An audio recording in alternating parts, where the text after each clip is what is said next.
Engagers, this is Professor Game, where we interview successful practitioners of games, gamification, and game thinking who bring us the best of their experiences to get ideas, insights, and inspiration to help us in the process of using games and gamification in our daily lives, for example, to learn what we are teaching. And I am Rob Alvarez. I work at Ironhack, teach at IE Business School University, and so much more, and host this podcast. If you have an extra second, please go ahead and subscribe for free to our email list at professorgame.com/subscribe. Hey Engagers, welcome back to another episode of the Professor Game podcast, and we have Tamir with us today. But Tamir, before we kick off, are you prepared to engage? Yes, I'm ready. Hello to everyone. Fantastic, because Tamir Bayasgalan, I hope I got that one right. Yes, that's correct.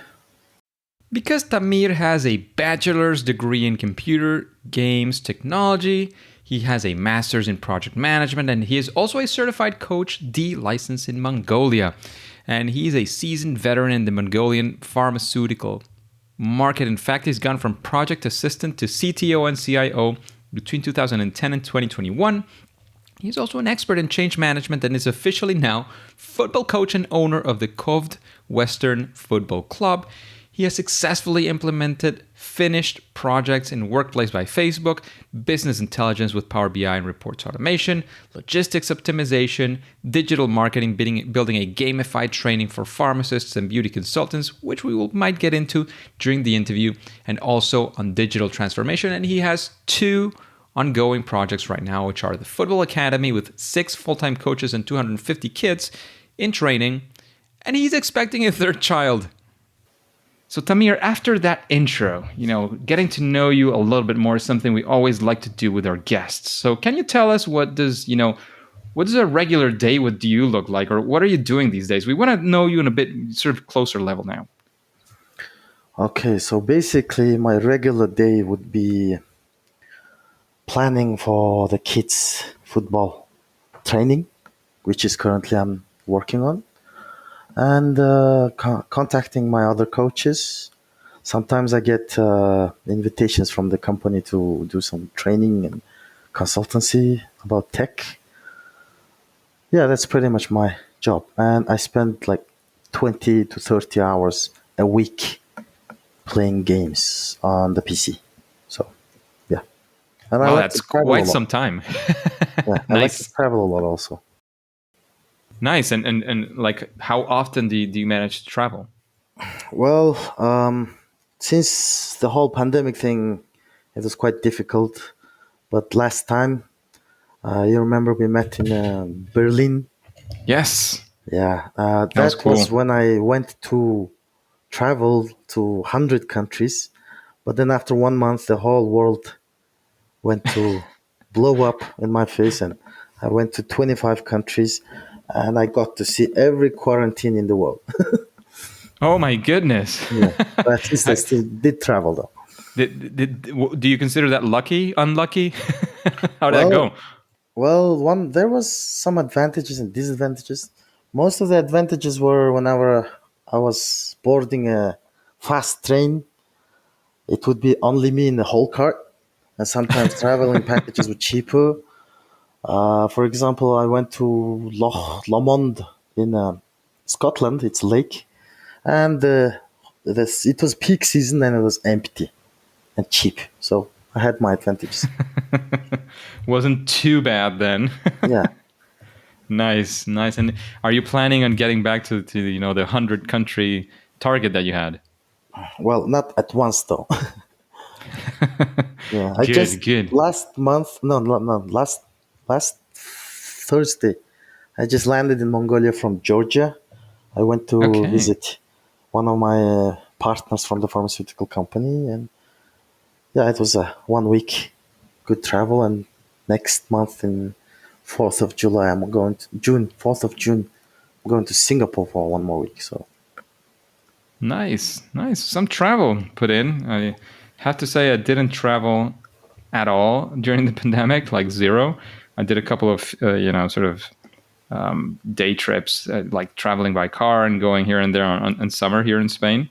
but I had not taken a plane since the pandemic started, and I had quite a few planned before the pandemic hit. And in a span of, like, I would say a month and a couple of weeks, I've been in 3 European countries for Mm, work mostly. But it's been exciting to get back into going to airports and seeing different cities once again. So I yeah, can feel the rush as well. yeah. I hope it's good. Yes, yes. Let's see how it continues to go. And Tamir, we always like to ask this question to our guests because it does provide a lot of perspective. Because we know you guys have been doing great things and you've been doing great stuff and a lot of success going on as well. But we would actually like to know of one time where you set out to do something and it didn't go your way, especially if it's related to games or gamification or game design, because I know as well that you are trained as a game computer game technology person. So I'd like to see one of those times where again you're planning things that didn't go well, and what can we learn from that? Because we like to to hear those stories and to learn from you guys. Yeah, one thing about failure is it's pretty useful because you usually people usually learn much more from failure than success. So yeah, there are two. One big failure I can think of right from the gamification aspect I've been working on is since gamification is such new thing in the market, the solution was working, but we thought we're gonna expand pretty quick. But then it requires a team to implement some stuff, right? Like gamification based learning Yep. systems and the solution of coding or purchasing a ready solution is the easiest part. But the hard part is teaching people to teach people how to use it, which is called implementation. And the most difficult part was that I changed my team 7 times in the last 3 years. My team weren't Hmm. fully understanding the concept, or sometimes people just wanted to do something else. And yeah, that was the most difficult part in our journey implementing gamification. And was there like a moment that you remember when you had to change teams because this or that happened? Perhaps one of those sort of turning points where you said, "Oh, I have to change teams. This is what I learned. Perhaps this hopefully will be a mistake I won't make again." Like we want to be there with you because as you were saying, it's always really hard not only to do the thing but then to teach others how to work with you and how to put this in motion and so on. Do you have a story of one of those times? Yeah, mostly it's not me who was firing the team. The team members were quitting or changing jobs, stuff like that. And the most difficult part is training new people. I'm not just training people to use the system, I'm training people to teach the system. This is the most difficult part. And also, the system is meant for pharmacists education. So we need people with pharmaceutical background to implement the system. And then when we hire pharmacists who are not very tech savvy, and also when they're doing some jobs like implementing these systems, they didn't feel like they were contributing in the pharmaceutical background, or they wanted to do pharmacy stuff. So yeah, this was the most difficult challenge, and but in the end, we now have 3 really good permanent members who have been working on the system for like almost a year now, and yeah, Nice. It's always nice to find sort of that spot, that sweet spot, as we like to say every now and then, where you actually find the right people, doing the right things. It's not an easy one, but it's something that is definitely very much appreciated, and I'm sure you've lived that yourself as well. So, Tamir, let's take a spin on that and actually talk about a time where things, instead of going wrong, they went right, or eventually they went right, right? Because sometimes we iterate and we finally get to that point, like perhaps you did with your team members. And we want to sort of be there. Maybe this is one of those proud moments where we say, oh, we did this project, this is what happened, and we're pretty happy about it. And again, if you want to name some names of companies, that's fine. If you don't want to name them because of whatever reason, that's fine as well. Yeah. So Monos Group consists of almost 15 companies, but then there's like 4 companies which are in the pharmaceutical sector: manufacturing, distribution, chain of pharmacies, and the marketing. So the one thing about pharmaceutical marketing is it's all the time it's education. Pharmacists are working from 4,000 to 10,000 stock keeping units, which is different chemicals and drugs, and they have to keep learning or keep relearning those molecules, as we call it in the pharmaceutical sector. So let's say a pharmacist gives you the wrong molecule, it can actually be a negative in your health, So this, to keep these pharmacists, the traditional way of training these pharmacists is a traditional training, which consists in like a classroom. You bring pharmacists and you train them. But then there is a issue of incentive. For example, why would a pharmacist come to your training, right? So usually in the market, in all different markets throughout the world, there is a thing called credits. These credits are collected by pharmacists. For example, each country has different number of credits, and you use them to extend your pharmaceutical license.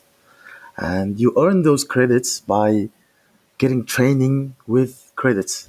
So in Mongolia, it's 30 credits per 5 years, and you have to collect around 6 credits a year. But then, let's say in the traditional training sense, when we announce a training session with credits, let's say we hire a venue for 50 to 100 pharmacists. Some of them show up, some of them don't show up, some of them send other people instead of them, some of them just come for attendance and leave, some of them are just sleeping in the hall. So yeah, we had a lot of problems in this traditional training of pharmacists. But then we came up with a really good solution. It was designed by my wife. As you know her, she's Nice. called Mary, right? Yep. I think you met her, yeah. And then I think we did, yeah. Yeah, I did some gamification consultancy with her, and since has been working in the industry for at least 4 years before that, the problem was she had to do trainings for 20 pharmacists when she started. But then in 3-4 years, the chain of pharmacy she was working in opened so many new retails that it became almost 98 pharmacies, which is really difficult for her to go for visits and do some trainings. So she came up with a solution. Basically, the solution is quite good for the pharmacy market, especially in the retailer. Okay, so how much do you know about pharmaceutical market? I'm assuming you have no idea. I was gonna say, like, when you said pharmaceutical, I was gonna say nothing because and the deeper you go, the less I will know myself. So if you can help us understand that, like, of course, not just me certainly, but the audience who's not necessarily acquainted with the pharmaceutical sector. Yeah. Great. Okay, so the difference with pharmaceutical sales and sales of other non-pharmaceutical products is that in a store, the clerk is just standing at the cashier and scanning whatever they purchase, right? But in the pharmacy, the difference is that a pharmacist is a professional who can actually give you advice on which medicine to take, how to take, and also maybe which vitamins to take with, or maybe which medicine you cannot take with another medicine.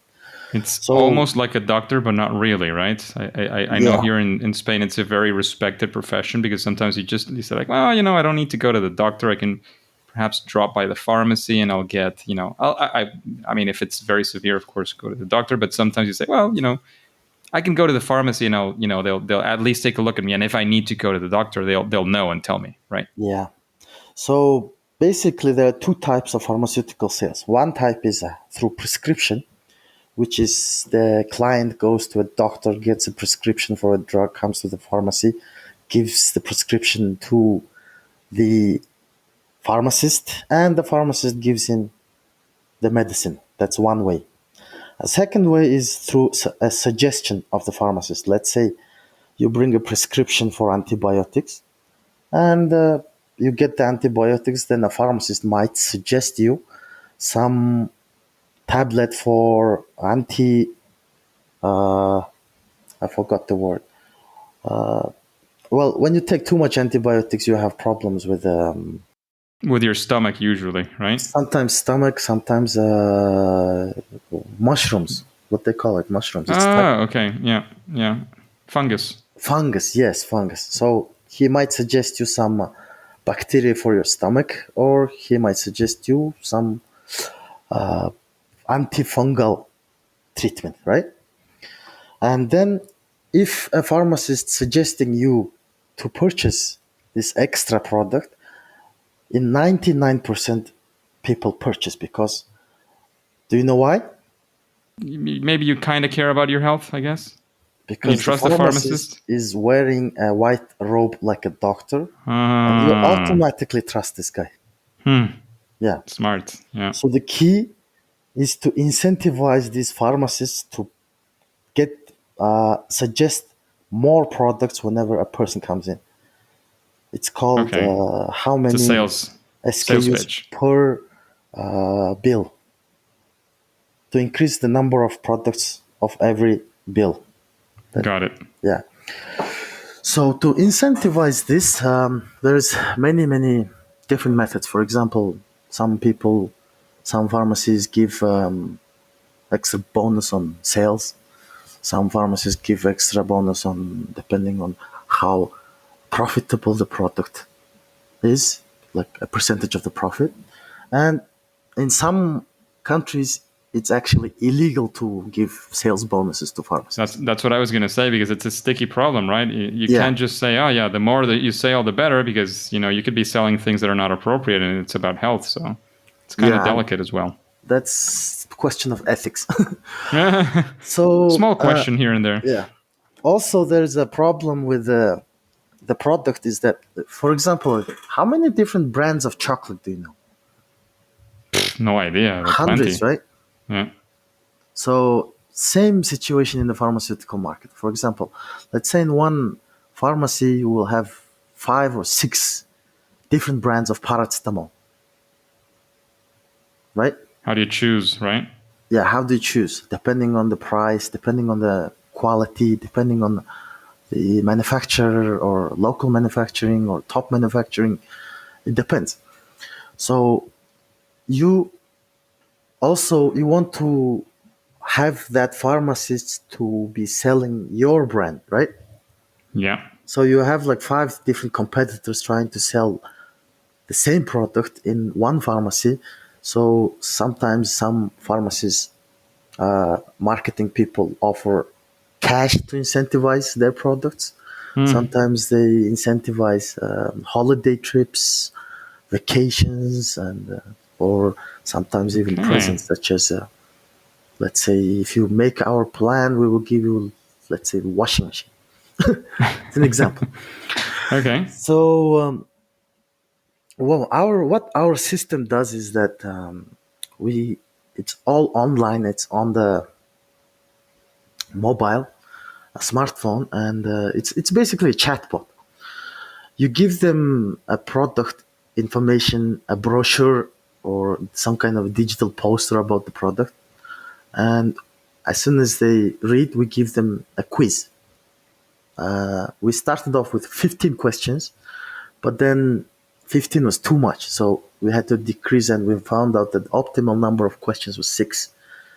So 3 very easy questions, 2 questions you need to a little bit think about logically or use your expertise, and 1 question you do some research online. So this was a very good way of optimizing the quiz. And for every correct answer, this pharmacist will get a point. They have unlimited tries because we want them to learn. We're not actually testing them. We want them to learn. So they can receive the maximum number of correct answers for the quiz, and then they proceed to the next quiz if they want to. And after that, as soon as you learn this product, or let's say that brand, we actually connected this chatbot with their point of sales system. So every time this pharmacist logs into their system and starts selling the products which have these points, they will earn more points. So they will earn like 25-30% of the points from training, and they earn 70% of the points from sales. And with these points, they can actually purchase stuff from our e-commerce. Like it's like a coin, but only meant for pharmacists. Okay. And the good thing about this is that previously we only had data of certain pharmacies' purchase only. We didn't have data of their sales. Now we have sales, but now we have not only sales of the pharmacies, we have who is selling the product. For example, let's say some pharmacies have 2 or 3 pharmacists depending on the shift, right? Okay. So every time they change a shift, the person will change their login into the POS system so they can earn their own points. But if they don't change the login, they will be actually somebody else takes it, right? Yeah, somebody else takes it. So with this concept, we actually can analyze who's learning quickly, who's learning during what time, when are they, basically behavioral analytics. Okay. And the good thing about this marketing is that, let's say you're a manufacturer or a marketing guy who wants to move your product through our system. We're calling it a digital marketing because we can actually count how many we sold through this system. Let's say in traditional marketing, let's say you put a commercial on TV, right? You don't know, maybe you know how many people saw it, but you don't really know how many people actually purchased it. You'll never know. Yeah, it's very difficult. I mean, also when you do multiple types of marketing, maybe some come from the doctors, some come from visits, some come from commercials, etc., etc. But you can't really pinpoint which marketing actually is selling.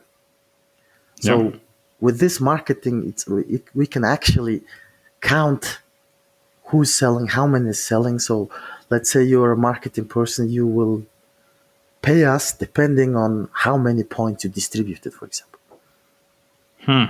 Yeah. Also, the thing about digital marketing is that people confuse digital marketing with social media marketing.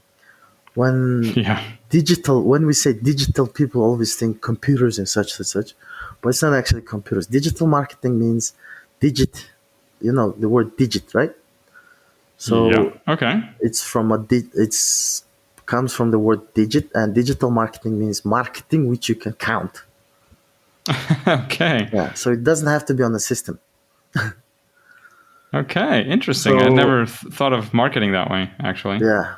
So by incentivizing these pharmacists to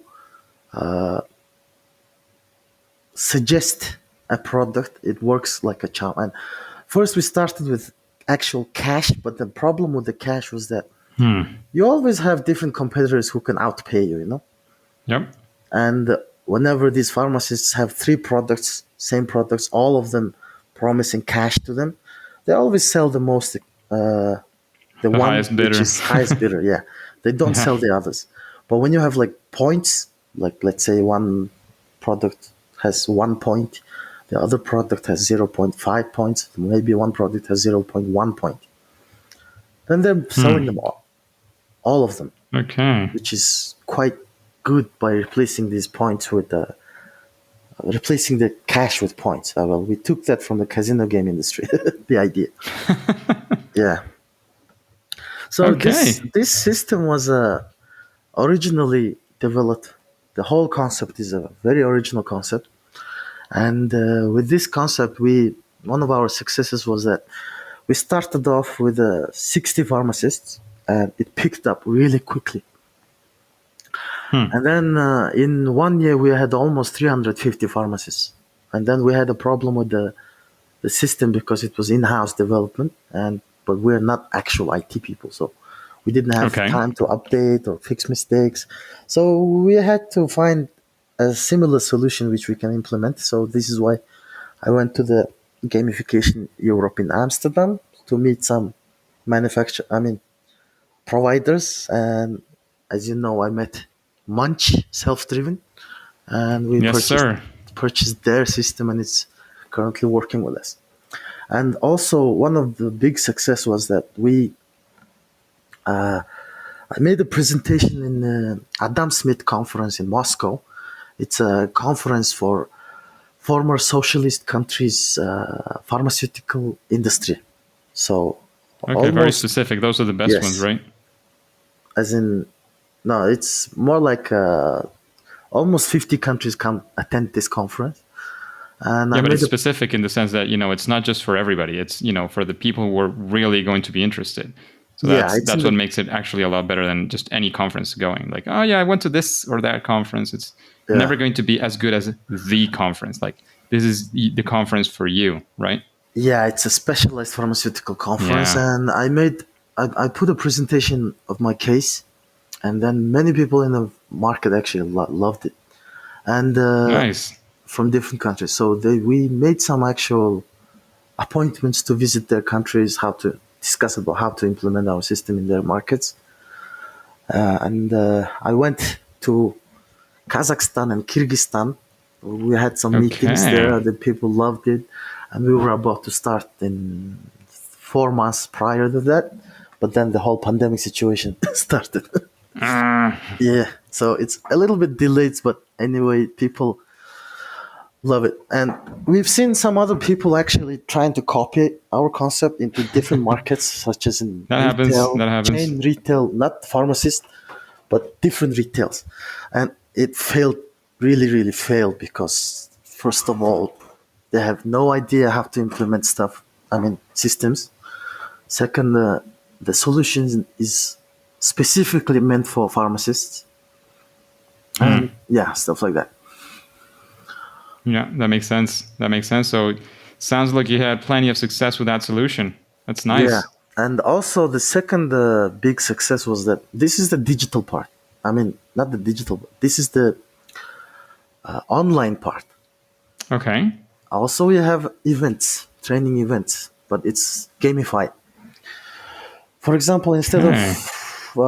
having 100 people sitting in a room for 4 hours just listening to a bunch of lectures, which is so boring actually, we actually came up with this gamified training events. For example, let's say we divide the pharmacists in 10 groups or 10 teams, Okay. and we have like 10 stations or classes, as you can call, and every station could have from 15 to 20 minutes to talk about their products, but not in a traditional way sense, but in a playful sense.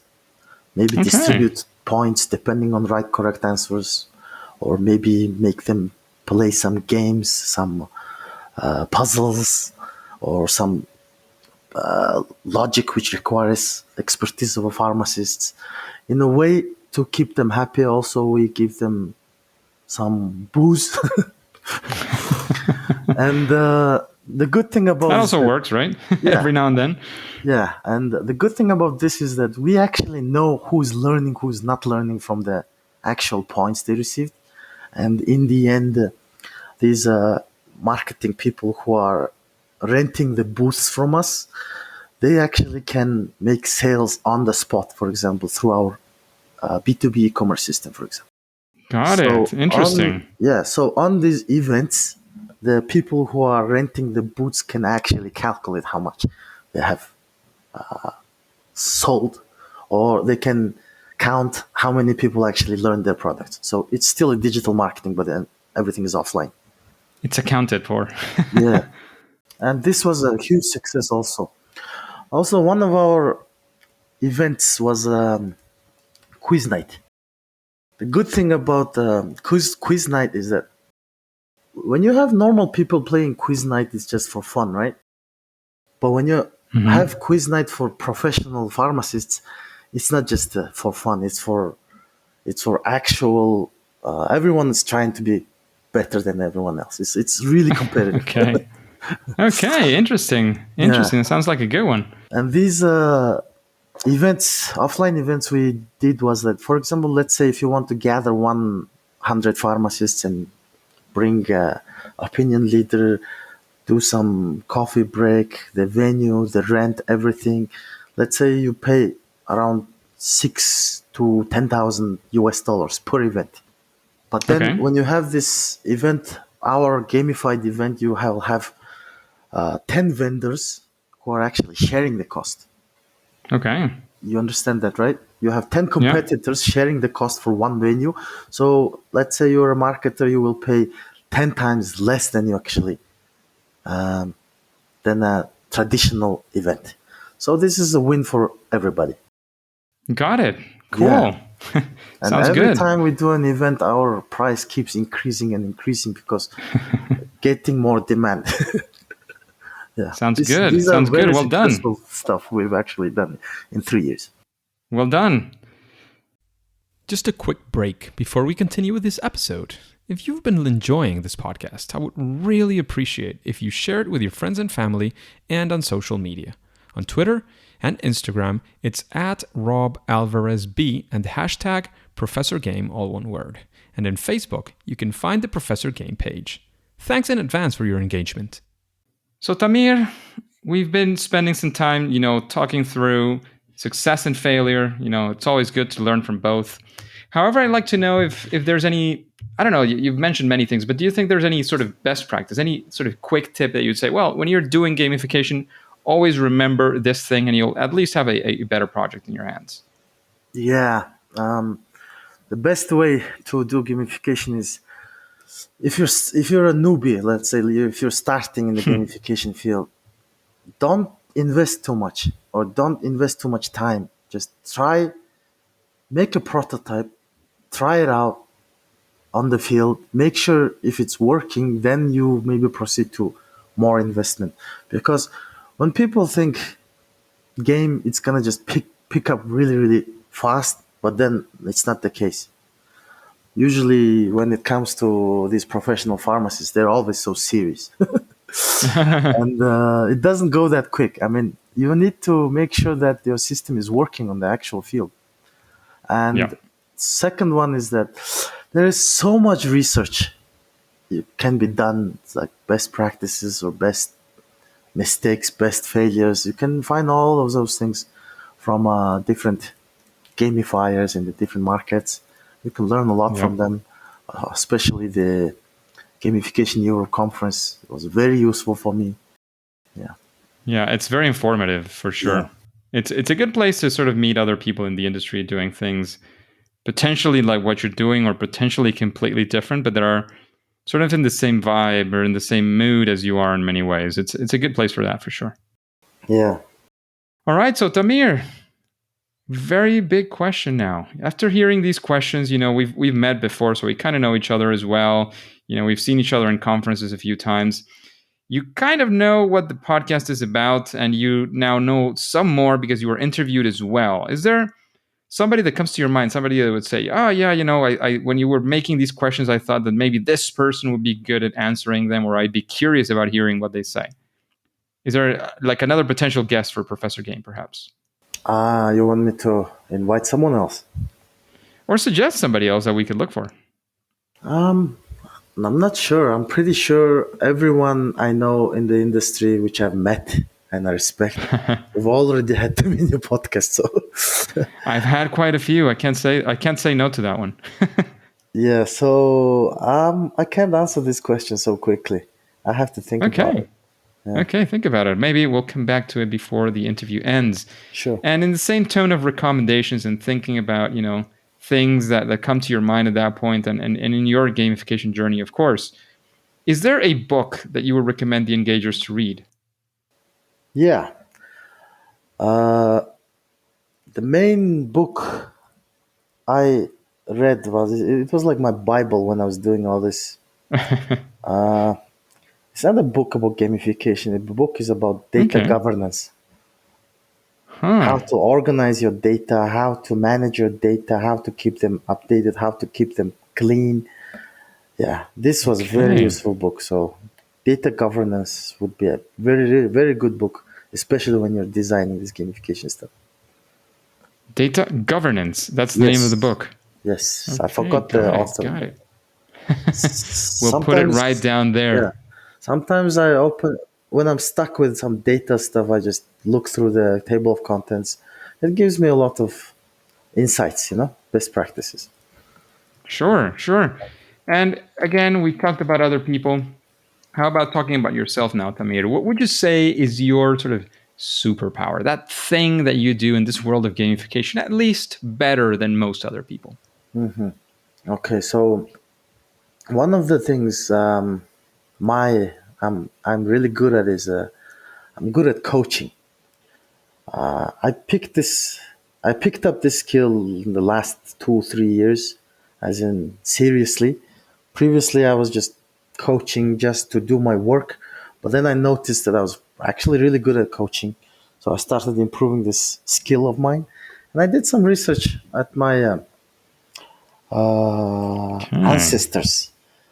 So Hmm. every person has like four grandparents, right? Yep. So three of them were teachers in, well, two of them were teachers in a middle school. One of them was a professor in a university. So I just found out that this was one of my gene-based talents, and I've been improving on it. Well, there you And go. There you go. Your ancestors were calling to you to perform some of that teaching, some of that helping others out, for sure. yeah, and when I started going for the football coaching license, even though it was only 1 week of training, I found out that the best. We currently have a lot of problems in the education sector, especially during this pandemic time when education was on online. There was And on so many. fire as well. Yes, there was so many problems. For example, they've been using traditional teaching techniques through the internet, which is very difficult to implement. And this is where gamification comes in, right?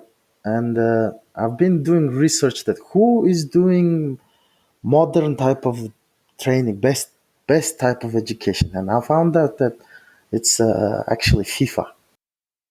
Huh.